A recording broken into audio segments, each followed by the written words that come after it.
Hi, everyone. Welcome to the Sunday Morgellons Call of the Week. It's January 9th, 2022. Hard to believe. And it's a cold, icy day here in Western Mass. So I'm the co-host, and it's because I have worked Richard's program, the diet, and gotten my life back, gotten reinfested, re-gotten my life back. The diet works if you work it. So does all of the things in the book. It's like a encyclopedia of how to get well. And Richard is here today. He is, I think the world's leading expert on Morgellons and other skin parasites, because most people don't even recognize that they exist, let alone research and keep learning about them. So I'm thrilled to be here with Richard, and welcome, Richard Kuhns. Thank you, Robin. Good afternoon, everybody. We're going to start right in with the questions and answers. And so, Chris, got anybody who would like to ask a question? So, Robin, were you having the same issues that Ethel had with dust in your hair? Everybody has those issues. Everybody has had those issues. Okay. And is there a question there? Are you asking well, you did to do about it? You did what Ethel did. What did you do to help deal with that? Well, it was very similar to what Ethel did. After a bath and a shower, I would put Nature's Gift debriding soap in my hair and rub it in really hard, and then I made my own essential oil mixture with coconut oil as a base, and I would mix up like a quart of it at a time. I would buy large 16 ounces. I would mix coconut oil, neem oil, peppermint oil, lemon eucalyptus oil, tea tree oil, and I'd add diatomaceous earth, the Nature's Gift debriding soap, and some Claudia's Dream Cream.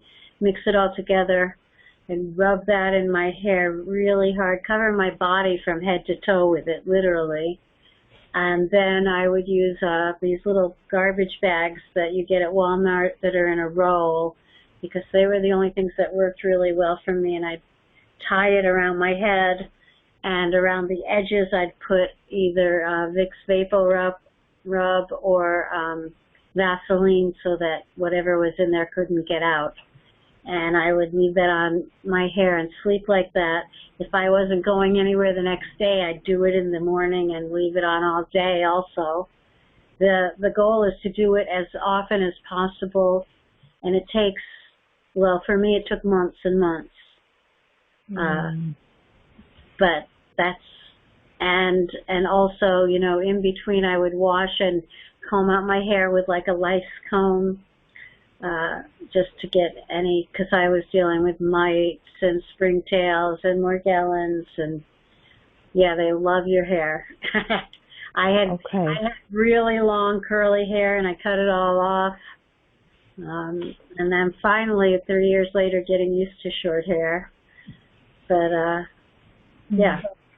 So it's not necessarily an overnight thing. It's take a while, and it takes perseverance to stick with it. It requires that you have made the diet kick in. And since we're getting kind of technical here, before I forget, I just want to give our disclosures. The FDA requires us to inform you that we are not medical doctors, that before you start the King Diet or any of our recommendations, that you are to thoroughly discuss them with your doctor to make sure they do not interfere with any health problems you're presently experiencing. The AMA requires us to say that we are not here, we're not trained to diagnose. We can't diagnose you, cure you, treat you, mitigate, or cure any disease, skin parasites, or whatever. The only thing we can do is to educate you, and that's what we're doing. We educate you on how to utilize the King diet. We can't even make, as far as the diet goes, there's no claim that can actually be made. Some people might say, well, I don't know. There are foods that they like and there are foods that they don't like. And the diet is about the foods that they don't like. It seems to put them into some kind of sleep or trance state. That's what it does. And when that happens, then you can go about, and another thing we can instruct you in is how to clean them. And this question is about cleaning them out of your scalp. There is a couple of blogs published, and you can vary. Robin just gave you different ingredients that you can put in.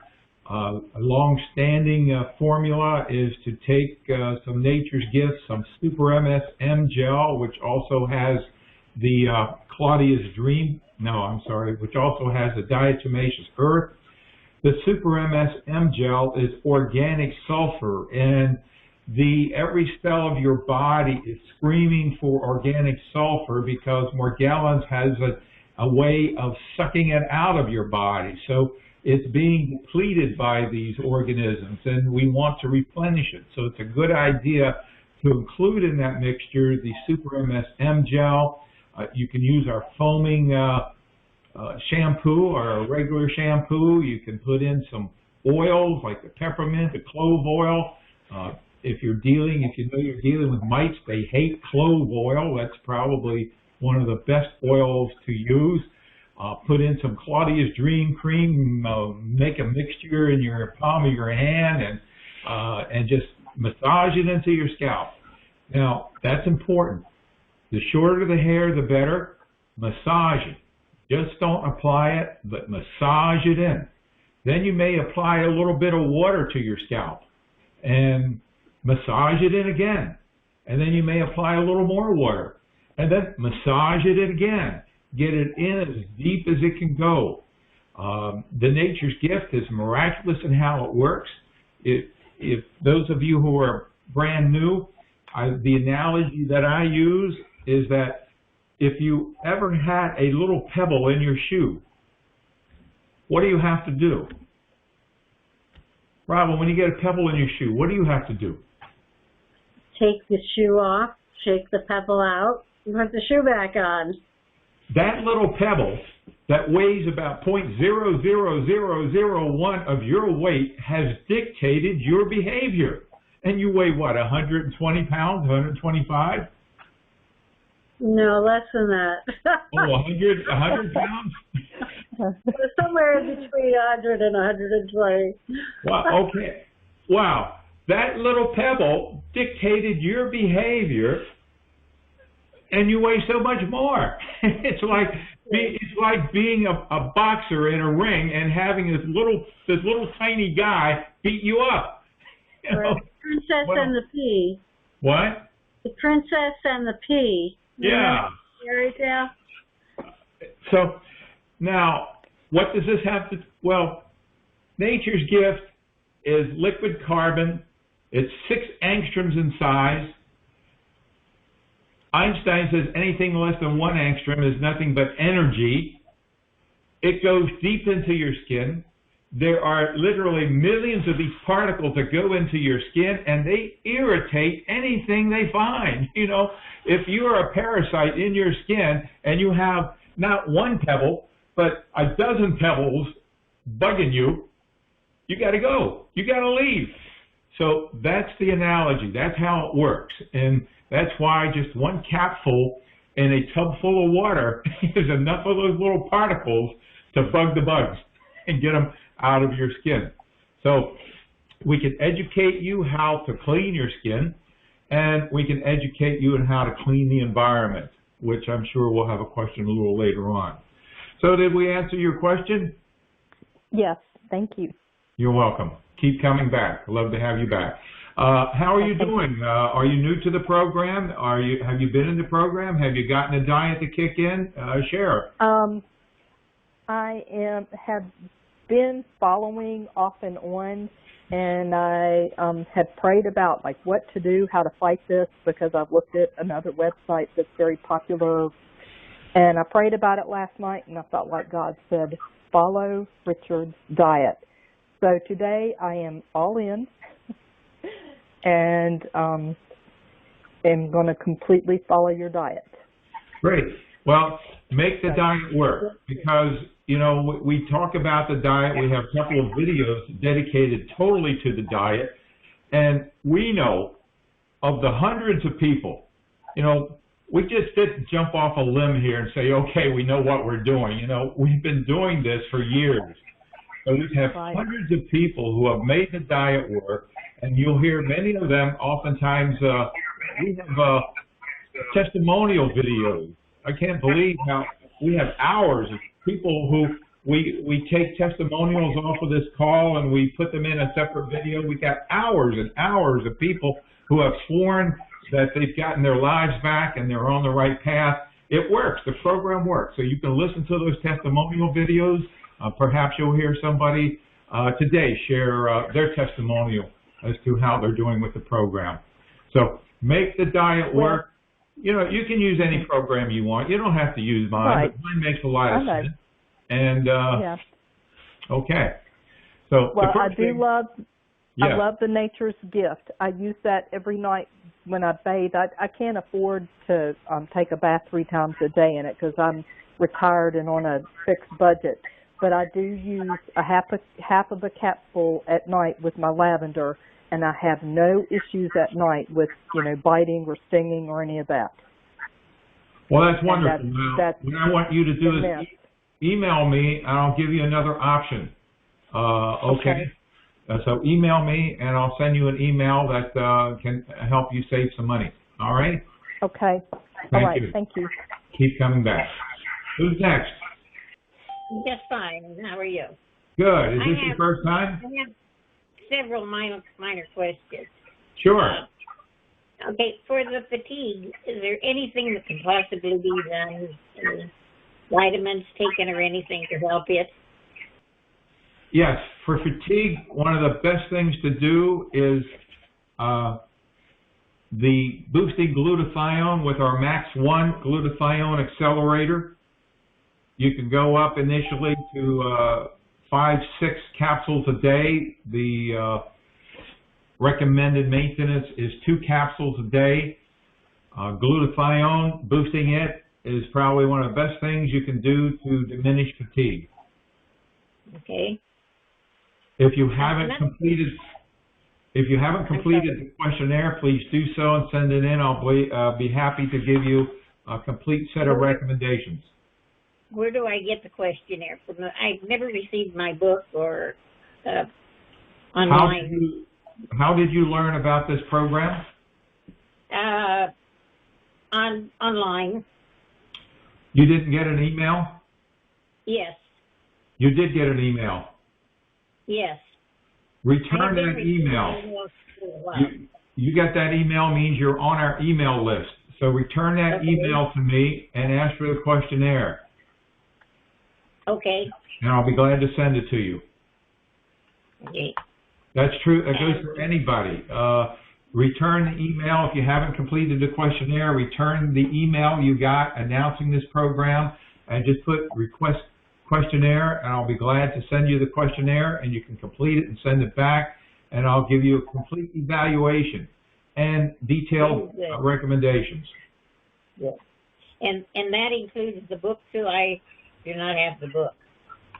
Or the diet. And ask for the diet and the book as well. So I'll send you everything. The very first email you ever received from us had links to the book and the diet in it. You may have overlooked it, so if anybody's on this call who doesn't have the book or doesn't have the diet, please email me and I'll be glad to send you whatever it is. Our information is free. In fact, we have a website that's chock full of information.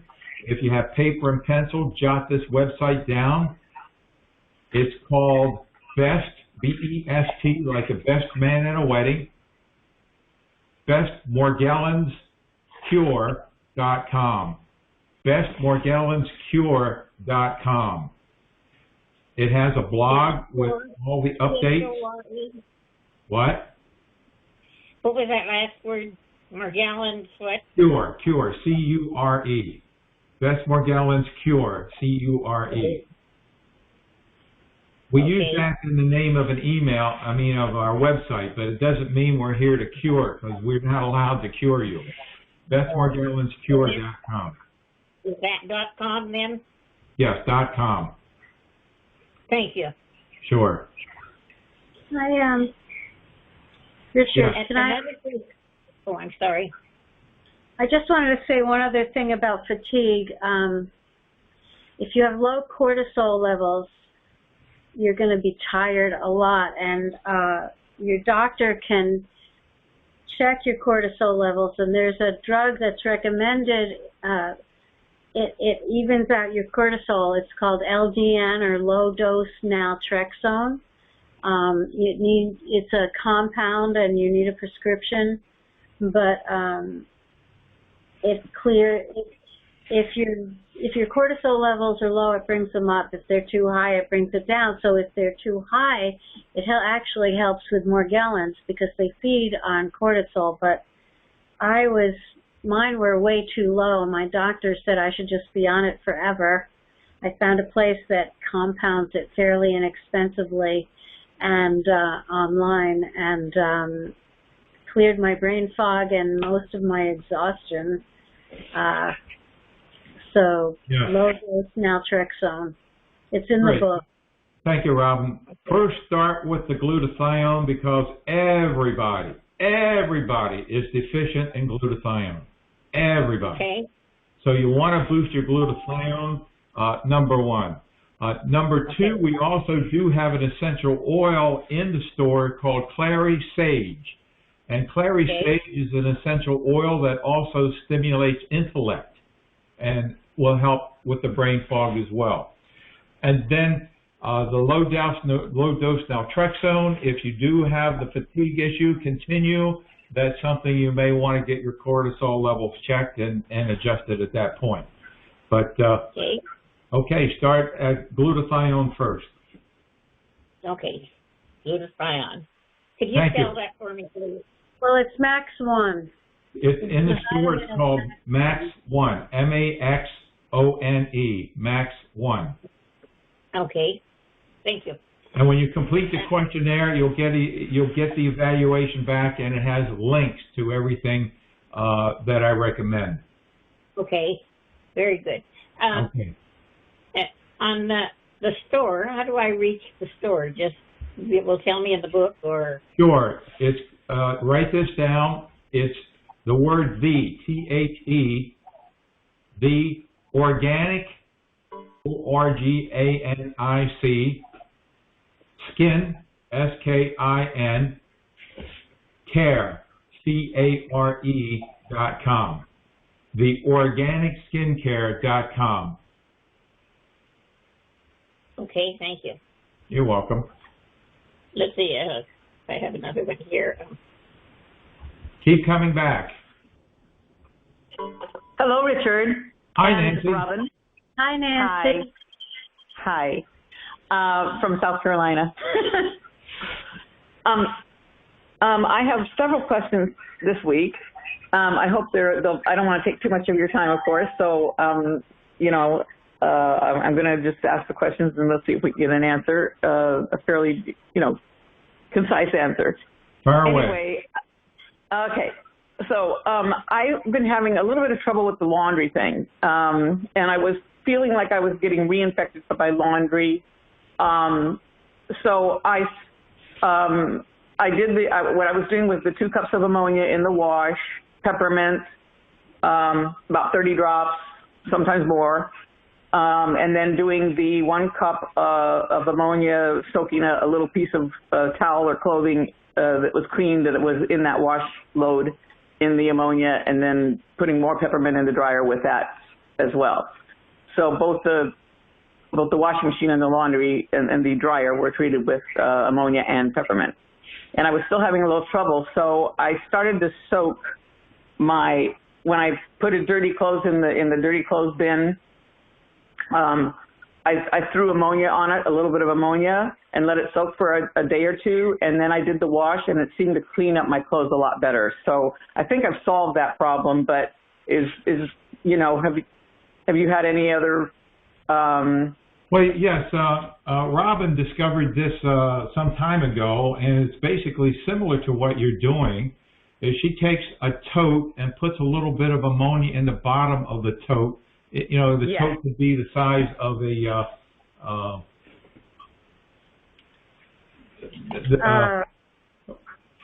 like the basket. 2 by 4 or 5 feet.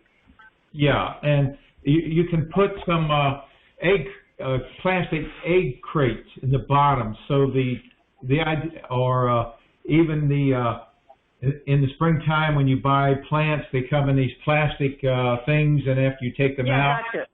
you can put them in the bottom. So you don't have to get the clothing actually wet. It's the fumes. So she puts them in the tote and soaks them for a period of time, a few hours, could even be overnight, and then you put them in the washing machine. So you might do that. Okay, because it's working. Because I'm throwing ammonia directly on the garments. Every time I throw something in there, I throw a little more ammonia in there, and then when I take it out a day later to wash it all, it's like woo, the fumes are pretty strong. You don't want to go around smelling it that much. Mhm. Okay. It is a but newer it seems toxin. to be effective. Okay, so that is effective, and I will do your method of it. That sounds a lot more intelligent than what I'm doing. Well, whatever works. Exactly. Okay, so that's answered. I'm saying use this approach because sometimes if you put ammonia on some fabrics, it can discolor them. Yeah, right. It can discolor them. Okay. Well, what we've had luck so far is not good for that. An alternative would be instead of putting ammonia like liquid, spray some ammonia. You got the thing that you have your laundry in. You spray it first, then put in your clothes, and then spray on top, and then close it off. That might work too. Instead of putting in the actual, spray with ammonia. Out of the spray bottle. Okay. Yeah. All right. Okay. Are you putting your clothes in like airtight Ziploc bags after you wash them and dry them? Because I'm putting them back in a closet. I have a plastic closet that's enclosed with a New Band strip in it. Oh, okay. I have 5 plastic closets in my room. Okay. Yeah. So everything's isolated. Yeah, pretty well, Yeah. And I'm only using one closet right now because I became reinfected. So I'm only using one of the plastic closets for the clothes that I'm wearing right now every week. So I'm not using all my clothes right now. Good. Okay, great. Okay. Next question? My next question is, do you know if allergy shots have any known effect on the organisms, pros or cons? I take allergy shots on a weekly basis. What is it? Allergy shots. I'm not sure. Allergy shots. Shots. Oh, maybe. I don't know. I mean, Claritin and Claritin D and another medication over the counter has been reported to be helpful. It may be. I don't know. Okay. No, I take a serum that's specifically made for me.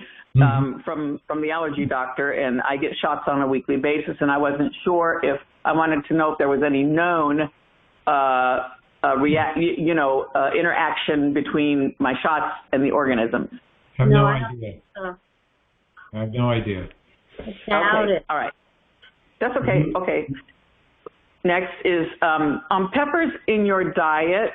It says you can have red or green peppers. Red, white, yellow, green. Right, but any color. in stage 1, green peppers have the least amount of sugar. Like, I couldn't eat red and yellow and orange peppers for a long time because they have a lot more sugar than the green ones. So right, okay. You make the diet work for you. That's a good point, Robin. I wasn't familiar that peppers were a problem for anybody, but that's a good point. So, you know, what we always say is make the diet work, and that means keeping a diary, and you would write down whether you ate green peppers or red peppers, and then you'd look back and say, oh, well, when I ate red peppers, I had some issues, so I want to stay away from red peppers until you get to stage 2. Okay. All right. Also, it says in your diet thing, it says in water.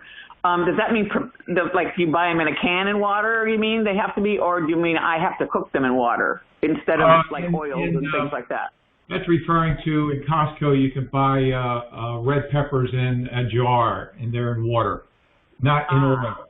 Not in oil. Okay. Okay, but if they're fresh, I can saute them in butter or garlic oil. Is that correct? Absolutely. The red peppers. Oil is the safest. The red peppers you buy in Costco and water are used on salads, not for cooking. So for cooking, you would cook them with butter or rice bran oil. Yes. Okay. Gotcha. Okay. Next one is. You're doing good. Huh? What's that? The thing is, garlic oil, it's just garlic added to another oil usually, so you're safer with rice bran oil. Yeah. Okay. Never use garlic oil. Garlic oil always is in some other kind of oil like olive oil. So never use. Yeah, it was on your list, so I bought it, and I won't use it if that's the case. Okay. All right. Good to know. I've only ever found garlic oil once. I have to take that out of the diet. Yeah. Okay. Okay, because I bought it because it was on the list, and but I won't use it in that case, and I will add just garlic salt or something. Right. Or fresh garlic. When you're washing your dishes by hand at the sink, do you recommend, I mean, can you use a washcloth, or do you have to use paper towels just to do that chore? That question has never come up. Do you wash things with paper towels? Should you, rather than use a washcloth at your kitchen sink every day? I would never use a washcloth. I would use sponges that you can wash in your dishwasher if you have a dishwasher, or you can spray them with ammonia afterwards. Anything cloth like a washcloth, it's real easy to get infested. I mean, I wouldn't use towels, washcloths, any of that. If you're dealing with an infestation, you use paper towels instead of towels. But I wouldn't leave a washcloth lying around near the sink. Okay. Okay. Yeah, I just want to make. I just wanted to check with that. Sink are attracted to moisture, and sinks are problematic. Yeah. Gotcha. That's a good point, because they do breed. They breed in the drains of the sinks, and oftentimes you need to treat them, pour down some bleach or ammonia, not together, but either or, several times a day to control them or get rid of them out of the drain. Right. Yeah, I'm pouring down bleach down the drains and stuff. I am doing that. So they also have on Amazon. They have these enzyme cleaners just for drains that are really effective against mites, I've found. Okay. But bleach on Amazon? Yeah, it's a drain enzyme cleaner. Yeah. They can be a particular problem in bathroom sinks where, unfortunately, there's to keep a bathroom sink from overflowing, there is an opening near the top that the water drains down. And usually there's nothing in there, but it is moist because it's open to the drain itself, so these organisms can get up in there and breed. And you can put all kinds of stuff down the sink, and it won't kill them because they'll never get in touch with it. Also, showers and tubs. Same thing. And tubs. So it is a particular challenge. That's where I would, if you find that opening, you want to spray into that opening at the top of the drain, or even to use the electrostatic sprayer to aim in there and get that area so they can't live in there, and avoid the bleach that you're pouring down the sink.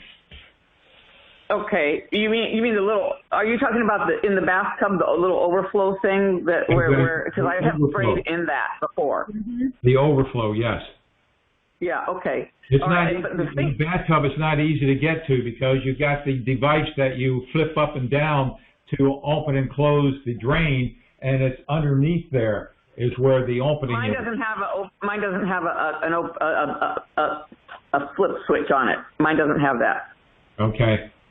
The overflow device doesn't have that. The drain just goes up, or, there's a plug on the drain that goes up or down. So that's all I have on my tub. Right. Okay. Another question? Okay. When you're taking MSM, should you take all 7 of them in the morning, or should you take some for breakfast and then some maybe at lunch or dinner? I would say it makes sense to spread them out during the day. Okay. Take a couple in the morning, a couple in the noon, a couple later in the evening. Okay. Okay.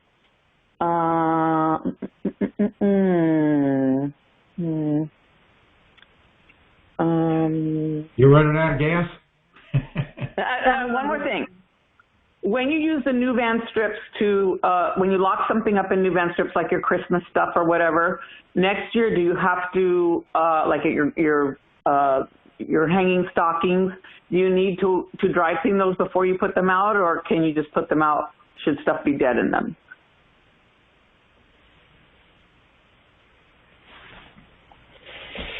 That's yours, Robin. Could you repeat the question? She's saying that she puts things away with the Nuvan strips, Christmas ornaments. And when she gets them out next year, like the stockings, should she have them dry cleaned before she hangs them, or are they okay having been in the Nuvan strips? I would have them dry cleaned, and then I would spray the heck out of them with enzyme cleaner, with ammonia. I would put them in a bag with crystals. I would do everything possible. I would not just take them out and put them out. That's how I got reinfected. But you got reinfected. You didn't have Nuvan strips in the box, did you? I did, but I didn't have enough Nuvan strips. I had small pieces. Use more than they say is the other thing. Use more than they say. That's if it's not airtight, it won't work. Okay. All right. And and then, if you can soak it in ammonia and wash it in hot water and dry it, or just buy new ones, that's even better. Mhm. Okay. Yeah, I just want to know if it was worth it to save them or not. To use my same ones and or even just forget stockings. It depends how much the value they have to you. If it's Yeah, well, it's getting to the point. I'm almost 70 now, so it's like, okay, well, maybe we're done with stockings. All right. What about ornaments? I'm going to take my ornaments off my tree, and I was going to put them, when I pack them away, I have ornament boxes that are bins. They're plastic, and they're pretty sealable. They're pretty airtight, I would say. So what I did with my ornaments is I wiped them all down with ammonia by hand, and then I put them in Ziploc plastic freezer bags with big pieces of Nuvan strips, and then I put them inside a plastic bin with menthol crystals. Okay. Wow. All right. That's a lot of work. I'm still dealing with the Christmas from 2019 when it infested my whole house. Oh, wow. Okay. All right. Okay. It's not really a lot of work when you think that. Then when you take them out, it's going to be okay. And get reinfected again. Yeah. Wow. It can take 6 months to get rid of a reinfection if you don't catch it in time. Right. Okay. I gotcha. Okay, well, okay, then we'll go to that plan. We'll do a different plan this year. Okay. That's about it for me. So Okay. that's like. Oh, I do have one more important one. All right. Side effects of Pimozide. I suffered a 5-week.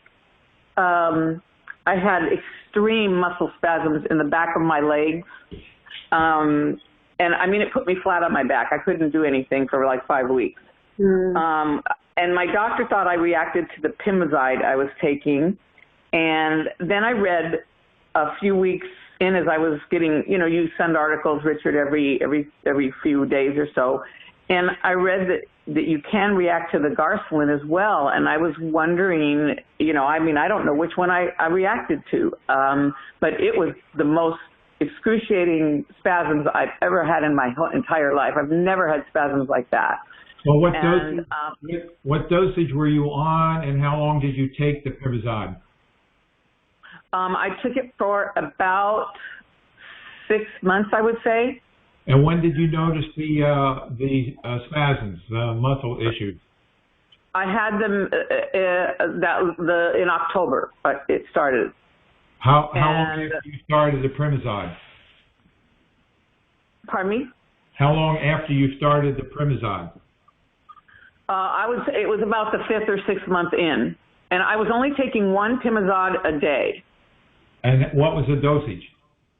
The dosage was supposed to be 2, but I could only handle 1 because 2 made me too sleepy. Okay. And when did you do the Garceland? And I took the Garceland along with all the other supplements normally. I was only taking 1 Garceland a day at the time. How long after you started the Garceland? How long after the Garceland did you have the spasms? Well, I started taking. Let's see. I started your program back last March, I guess it was, or February. It was either February or March. And then after I started to kind of feel better, I asked my doctor for the Pimozide. She wanted to give me the Pimozide because she thought I was crazy with the bugs. And so I actually went back to her and said, I want to take the Pimozide because I read from you that that the bugs don't like it. So I said I'd like to try the Pimozide, and that was about I think it was maybe May or June that I went on Pimozide, and then I was on it until October, and October is when I had a reaction to whatever. And I was taking both the Garceland and the Pimozide at the same time because I've been taking your supplements all for that long. So the reaction went away after you stopped which? The Garceland or the Premizod or both? Well, I stopped the Pimozide and it was very gradual. It took me 5-6 weeks till I could really walk again and have a normal, I was on a walker and everything. And that definitely is not the Garceland. Whether it's okay, for those of you who are new to the program and don't know what we're talking about, let's not keep you in the dark. In Chapter 6, there are a list of about 10 different medications that reduce dopamine uptake in the brain. And Premizod, also aka Orap, O-R-A-P, is one of those medications. It is a medication that a dermatologist introduced me to over 20 years ago. And he's the only doctor actually that ever had any positive input into my situation. He knew of and shared a story where there was a county fair and a pavilion in which they had 4-H, that they had to straw. Everybody that went into that pavilion was infected with some kind of mite, and the treatment was Premizod. There are studies that are reported in the blog post that I have put out where they have shown that these medications reduce the dopamine uptake in the brain and thereby reduce the impact of the organisms, kind of like helps put them to sleep. I mentioned earlier the diet helps put them to sleep. Oftentimes people who have difficulty getting the diet to work for them use one of these medications as a crutch to get the diet to kick in, as with myself. When I met this doctor, stage 1 was working well for me, but I couldn't get to stage 2. And then, much to my surprise, after I took the Premizod one time, it was that quick for me, not everybody, but one time, I was able to start getting into stage 2 and was sleeping better. So that's how we use these medications. Now, Premizod in general, if you go to the doctor and he says you're delusional, now listen, this is important. He says you're delusional, see the psychiatrist. You go to the psychiatrist will prescribe Premizod, Orap, for delusions of parasitosis, okay? Not for parasites, but for delusions of parasitosis.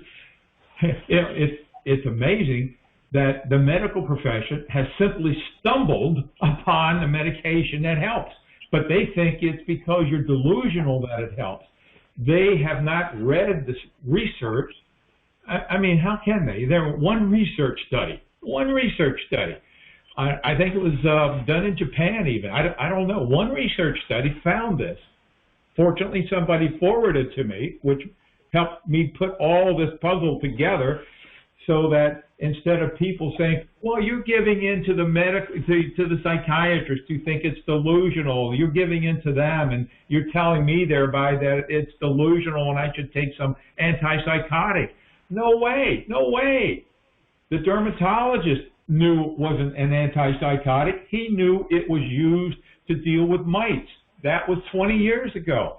So there are a few people that have this information. Me, one of them. It's published in the book to share with you.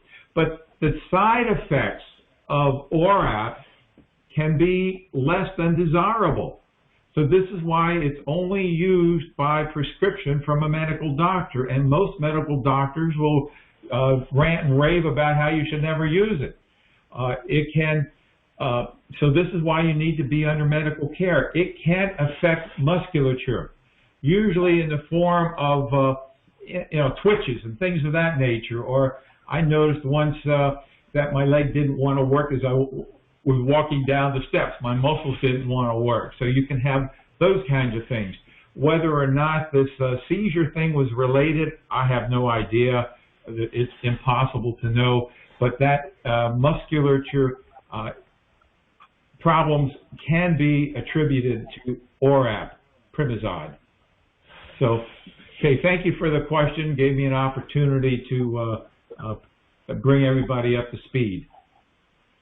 Yeah, it did. I felt that the Pimozide did help me because I tend to be a little bit of a high anxiety person, not extreme, but I have some nervous tension, anxiety, I guess is what you would call it, and especially since I developed these issues, more so. But I felt it was helping me, and that's why I took it. The doctor wanted me to take it because she thought I had parasitosis. Well, you may want to explore Doxepin. Is often used in addition to Orap. The other thing about Orap is it's generally, when we're dealing with these parasites and when we're dealing with the king diet, it's not a long-term thing. You're generally on it for only several months, 2 or 3 months perhaps, and then you're pretty much off of it. And in my case, it was a weaning process. So I would start at maybe 2 milligrams a day, one in the morning, one in the evening, and then after a week or two I'd go to 1 milligram, and then to half a milligram, and eventually 0. Robin's experience was different. What was your experience with Premizod?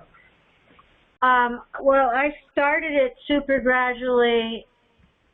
I started with a quarter of a pill once a day, and then a quarter of a pill twice a day, and then I slowly worked up, and I was on it for about 4 months, and then I also gradually worked my way off of it, and I would never stay on it longer than that. I was taking it twice a day, and it helped tremendously. It made me almost invisible to the parasites so I could attack my environment, but I had a tremor in my leg afterwards that lasted about a year. Like I couldn't sit still, my leg would be like that, you know. Yeah. So this is why it went away eventually, and I think if I hadn't gradually taken it and gradually gotten off of it, it would have been much worse. It could be. So this is why we also look at other medications. There are like 11 of them. There's Seroquel. There's now. Also helped me, and Doxepin was great, but Doxepin kind of turned me into a zombie. How do you spell that one? Doxepin, I think. Yeah, that's it. But it makes you really slow. I mean, I walked slower, I talked slower, I drove slower. That wouldn't be a bad thing for me. He sang slower. I tend to do everything fast. And I had 3 people come up to me and say, "Are you okay? It seems like you're on drugs." I said, "Well, I am," and that's when I realized I need to start stopping the drugs. Now, there's nobody on this call, I will say 100%, there's nobody on this call who has not been depressed. And medication that is also used is Abilify. It's principally for depression, but it also reduces dopamine uptake in the brain and can have the same great benefits. So there are different medications, and that's why doctors practice. You know, they practice with this med. If it doesn't do the result and gives you some side effects, then they switch it to this med, and then eventually to get to the med that has the least side effects and produces the most results. That's the goal. Right. Yeah, I think, I don't know, I feel like I need to find a doctor that kind of has an understanding a bit more about this problem, because my doctor's treating me because she was treating me with the Pimozide because she thought I had the parasitosis thing. Well, you might talk to her about Doxepin. She might be open to Doxepin, but you might not need it. Have you gotten the diet to kick in? Oh yeah, the diet's kicking in. Absolutely. Yeah, it's absolutely working. It works. They hate the diet. then there's no need for it. So if you have anxiety or something like that, there are free CDs. Listen to The Inner World of Tranquility. I have several. There's Overcome Depression. There's Sleep Through the Night. All these are free. And their links to them are in the updates that go out to you. They're incredible programs. They're free. You can listen to them and anytime you want. All righty. Okay. Okay, we don't have to go the route of medications. All right. All right. Okay, thank you. Okay, you're welcome. Who's next, Chris? While you're looking up the next one, there was a question that came in during the week from someone wanting to know where the parasites come from. Are they in the environment attacking me, or am I breeding them? Am I a breeding machine? Well, once you have Morgellons, once you've mites or springtails or columbella, you are a walking, talking, breeding machine. They are breeding inside you 24 hours a day. And they are being shed from your body in various forms. Some people report these organisms just coming out of their body, flying out of their body. I had that experience. I opened up a coat once in wintertime, and when I opened up the coat, I noticed this bug flying out, some kind of mite. Okay, where did it come from? Came from me. I was breeding this bug.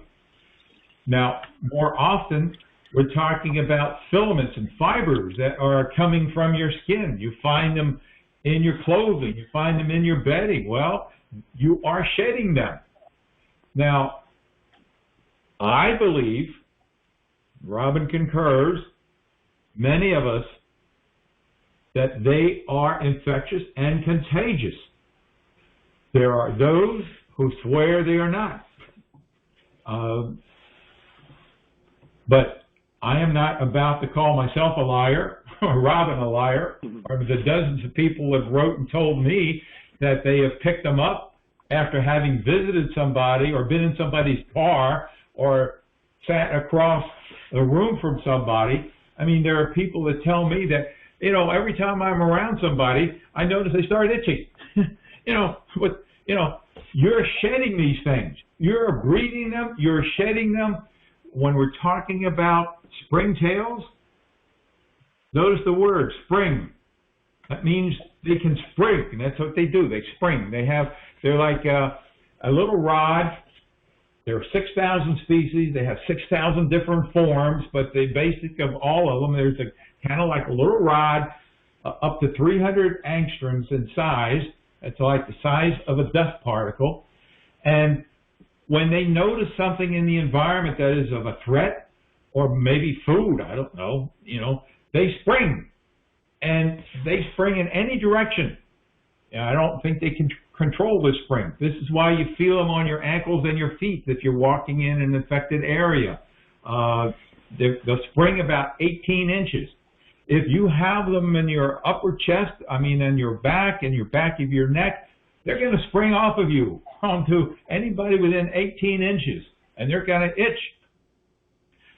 So Morgellons, mites, yes, they're going to spring off of you. So you might bring them into your home. Your home might be fine, and then you get infected. Where do you get infected? Well, hell, you can sit on an airplane seat, and having someone sat there before you who had them and shed their material into that seat, and you sit there, you can collect them into your body and bring them into your house. If you knew what you were looking for and knew what the symptoms were in the very beginning, you take a quick shower, you take a bath, and use the right substance, and you're getting rid of them.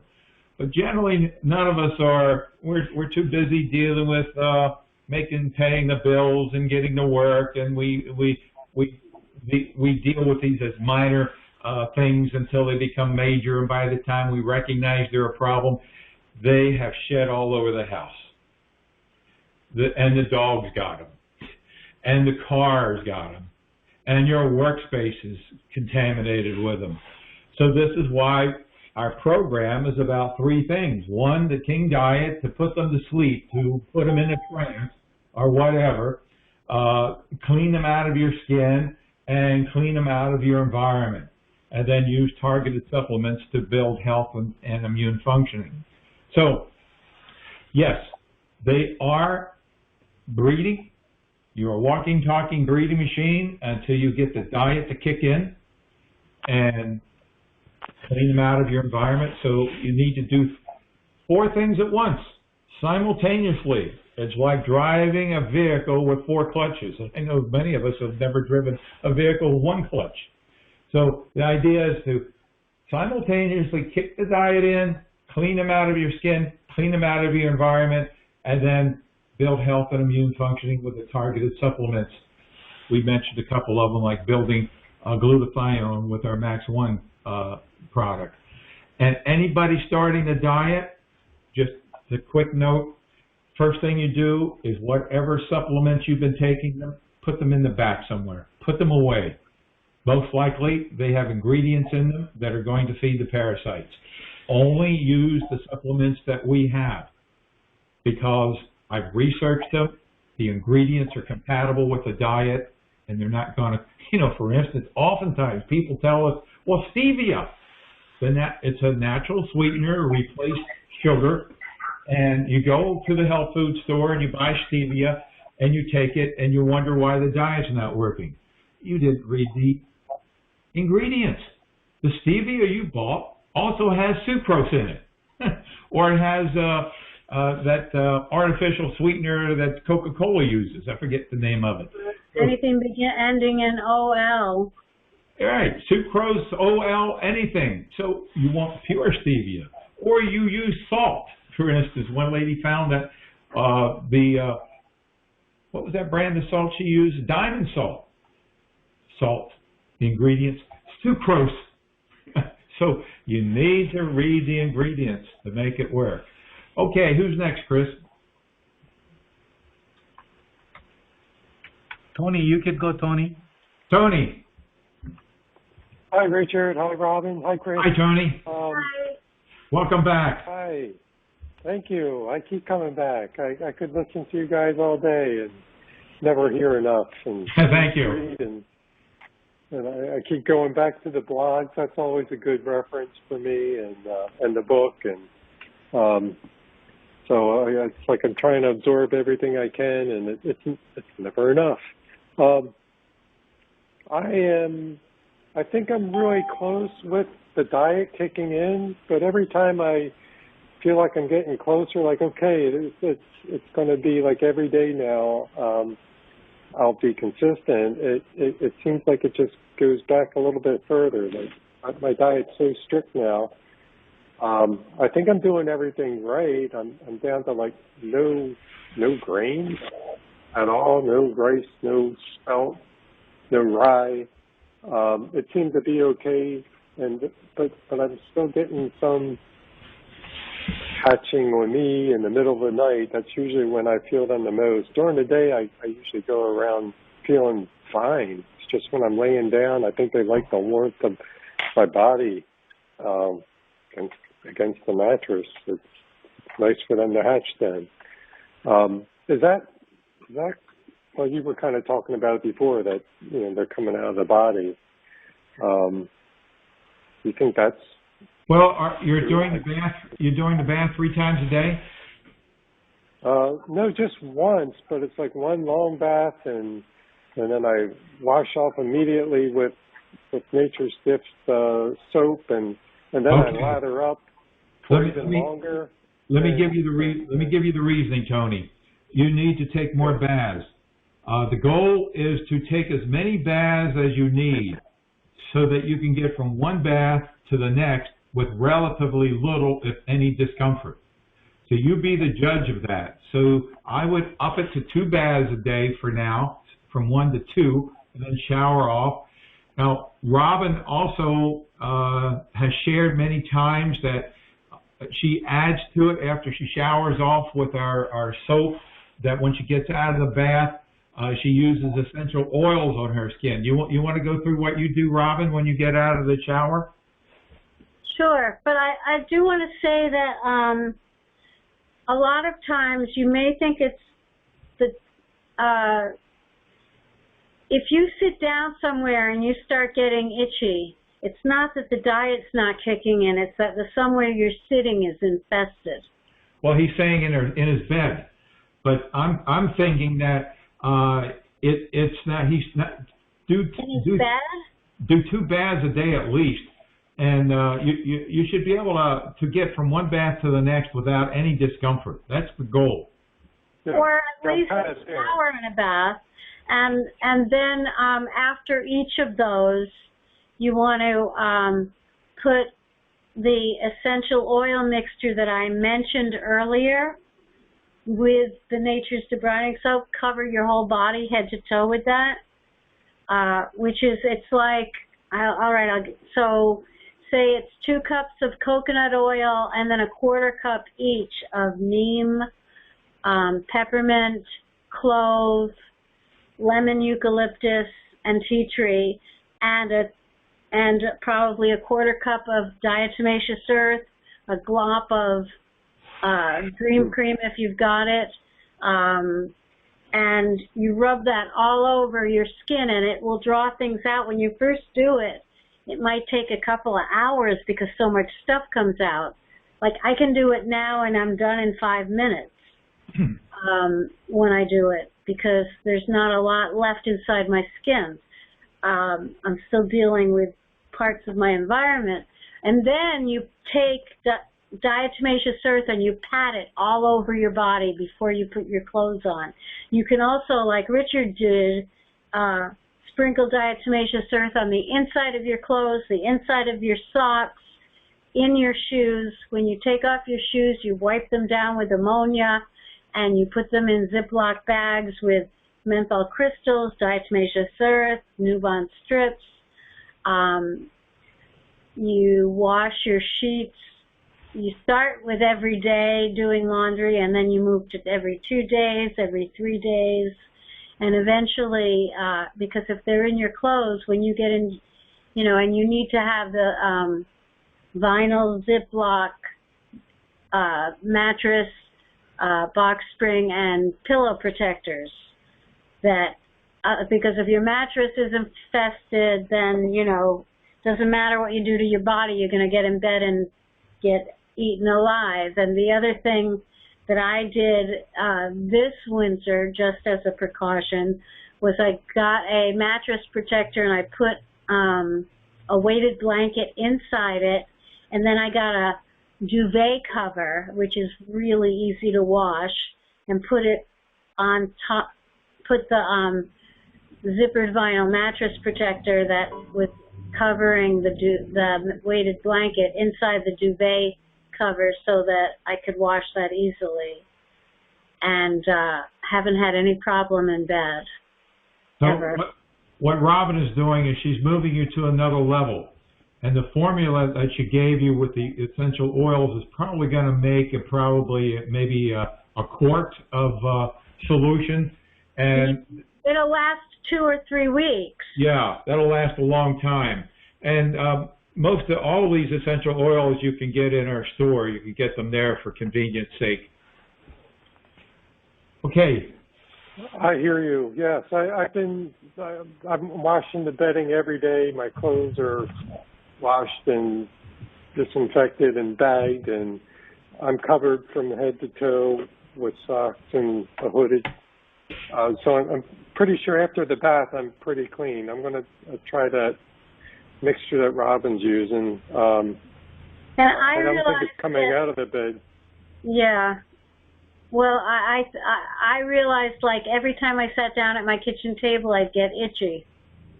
And so I started spraying the heck out of the chair, the table, the floor, all around it, and now I'm never itchy when I sit down there. I have a desk like that, too. I'm using the cedar oil on it over and over again, thinking they burrowed into it. Ammonia helps a lot on those kind of things. Yeah, I use it on the upholstery. Well, upholstery, yeah. Okay. So yeah, I have a question. All right. Your name, first name? Shelley. Shelley. Hi, Shelley. Where are you from?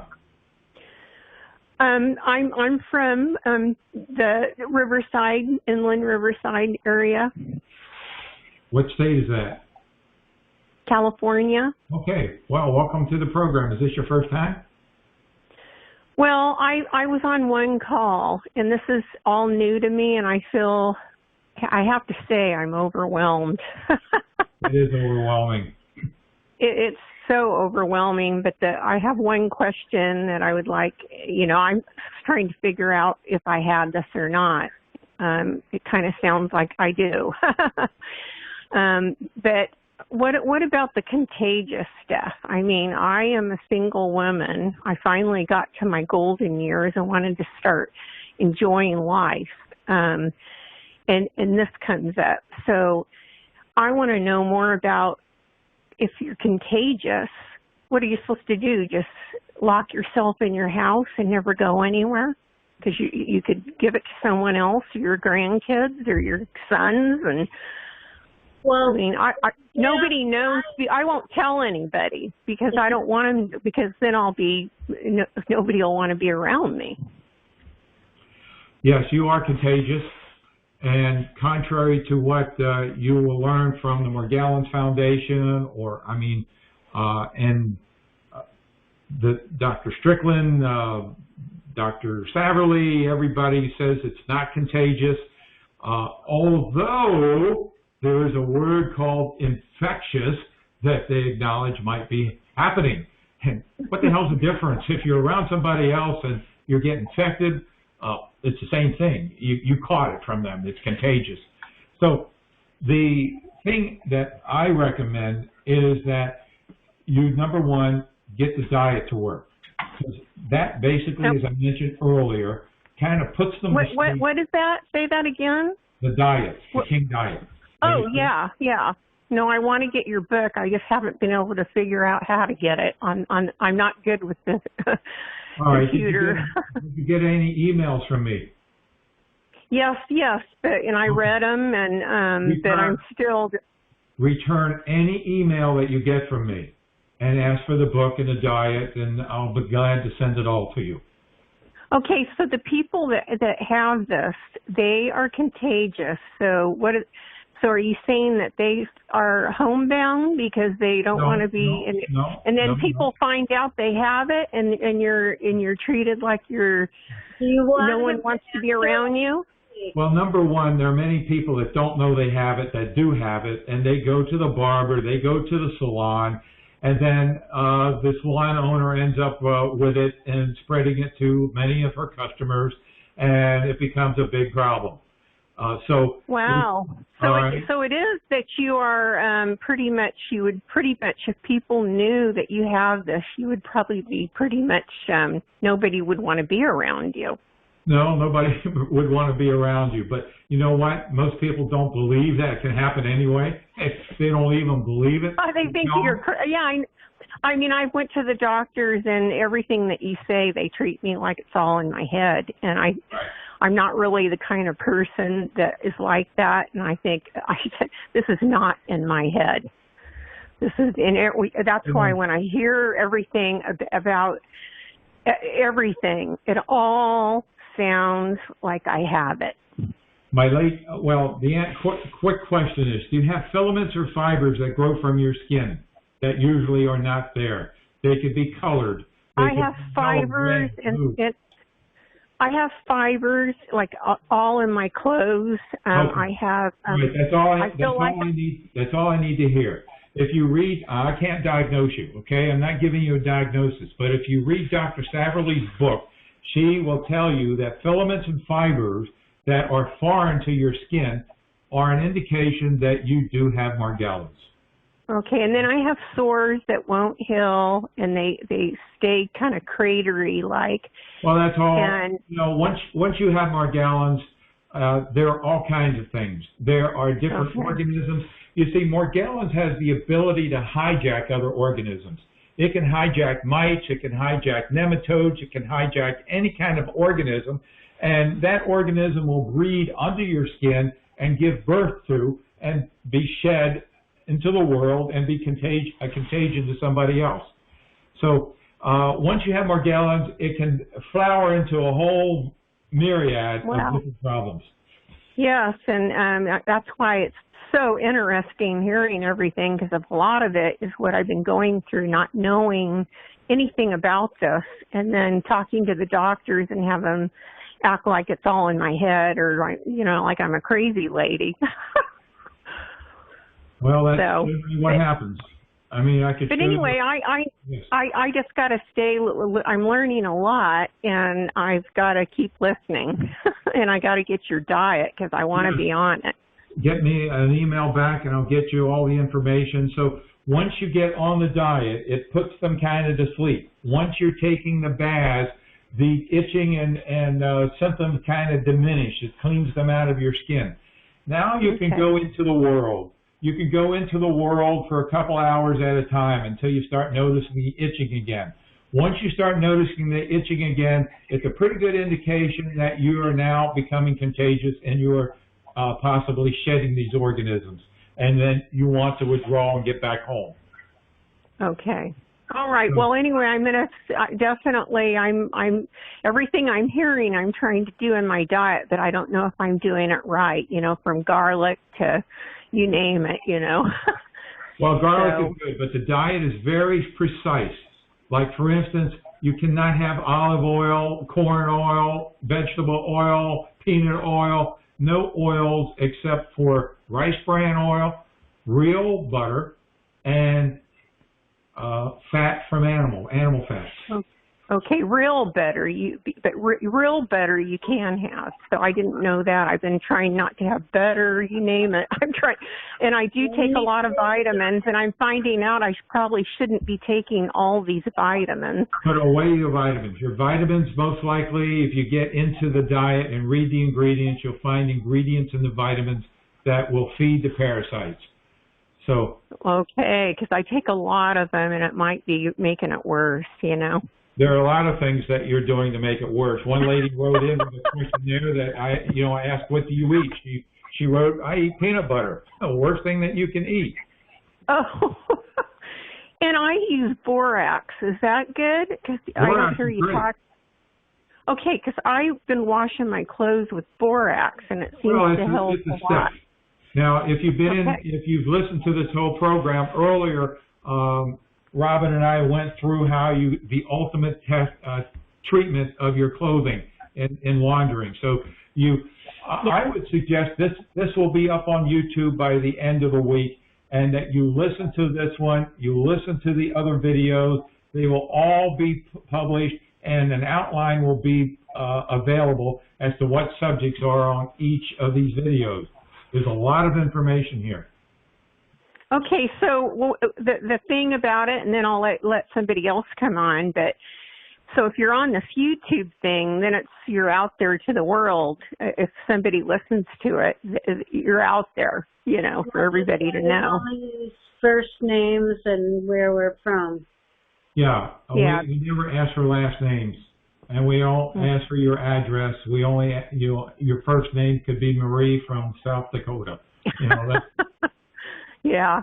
Okay. All right. Well, thank you. I mean, I'm a newbie here, but man, it was nice to hear that someone have some answers, and I'm all for finding out these answers. Right. We don't have all the answers, but Robin and I probably have more answers than you're going to find anywhere else in the world. Oh, yeah. and Robin, I love how you play the guitar. I play the guitar. Thank you. Yeah, I just love it, and I heard you, and I just love music. So, okay, well, I'll let you go. Thank you. Keep coming back. Bye-bye. Bye-bye.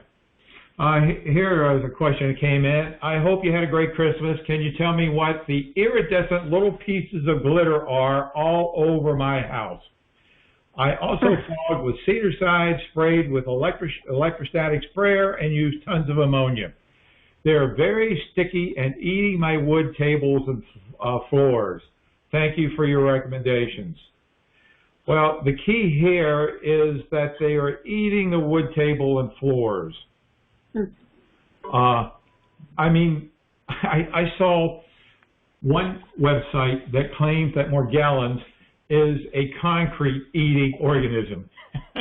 Like I mentioned with a lady who was just on a little while ago, that Morgellons itself is filaments and fibers and often get involved in all kinds of things. And this is one of them. Some kind of mite or some kind of organism is capable of eating flooring, wood, even into granite, into tin cans and things of that nature. So typically the best approach for that would be to use the red cedar oil. So any surface that you notice that's being attacked, whether it be wood or granite or formica or anything, is to use the red cedar oil. We have it in the store, to rub it into that surface. That will basically lock them in and also destroy them. So that's where you want to go.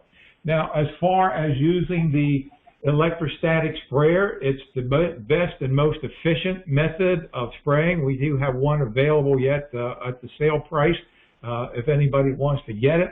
But rather than once a week or once even a day, I'd recommend being very aggressive in the beginning and spraying maybe 3 times a day with the electrostatic sprayer. Do not give them a chance to get up and repeat their hideous behavior. So go after them with a vengeance. What would you say? What are you using? What do you? Oh, I'm sorry. The iridescent things are often eggs from mites. When I was initially infected by them, I had them all over my arm. My arm, if I stood in the sunlight, my arm speckled. My whole body was just one speckle of light bouncing off of it. So it's usually the eggs of this particular organism that you are looking at that is reflecting the light. Okay, you're about to say something? Well, what can you use to spray your furniture in that? I already have one of the sprayers. Okay, in our store we have 3 different things. One is you can get the enzyme cleaner. About a week or so ago, somebody wrote in a glowing report, and I published it about how great the enzyme cleaner is. You only use it by itself. In the store also, when you click on the enzyme cleaner, it gives you dilution ratios. So it tells you how much water to add to it if you're going to use it in the electrostatic sprayer. Do not mix the enzyme cleaner with anything else. If you mix it with Nature's Gift, the Nature's Gift will destroy the enzymes. If you mix it with the other disinfectants, we have a MetaClean. So this is a chemical disinfectant that you can also get and use it by itself. It's less expensive than You can spray it on your furniture and everything? Yes, the MetaClean you can, but not your kitchen. We have Benefect, which is an organic disinfectant that you can use, and you can spray your food with it, you can spray your utensils, anything with it, because it's organic. It's thyme. It's thyme. So it's just like spraying thyme on it's like adding thyme to your meat or something, okay? So now after you use the Benefect, you want to put water in and flush the electrostatic sprayer with water so it doesn't clog the nozzle. Okay. Now we also have.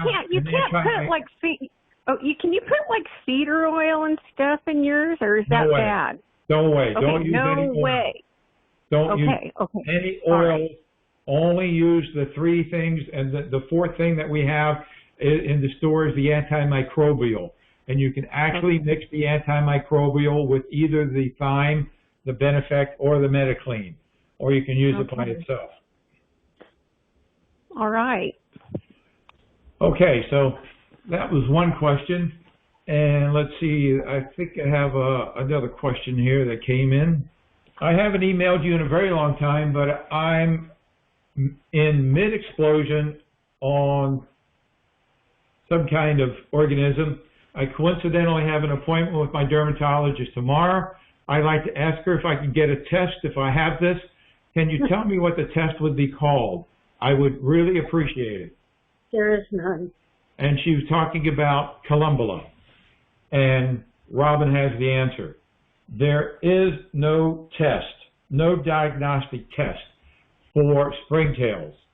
In fact, every specialist, every expert that you would pay $1,000 an hour for their time would tell you it's impossible for this organism to infect humans. They will cite the fact that the organism has no mouth parts, no chewy mouth parts, but unfortunately, they're not aware of all of the work that's been done with springtails. And the fact is, springtails do have retractable mouth parts. So unless you see the organism while it is feeding, you will not see its mouth parts. But nevertheless, they will tell you that at most, the organism, if you get infected by it, you simply, like if you're walking outside and, you know, everybody knows what no-see-ums are in the summertime, you feel buggy, you go home, you take a shower, and that's it. And that's what they tell you. All these organisms are like that. You go take a shower, you wash them off, and they won't bother you.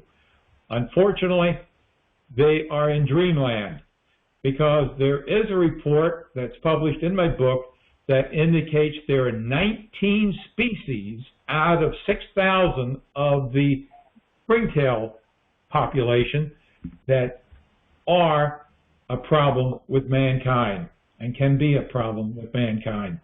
And it seems that they're becoming more prevalent as time goes on, along with more prevalency in Morgellons happening. Let's see what this other question is.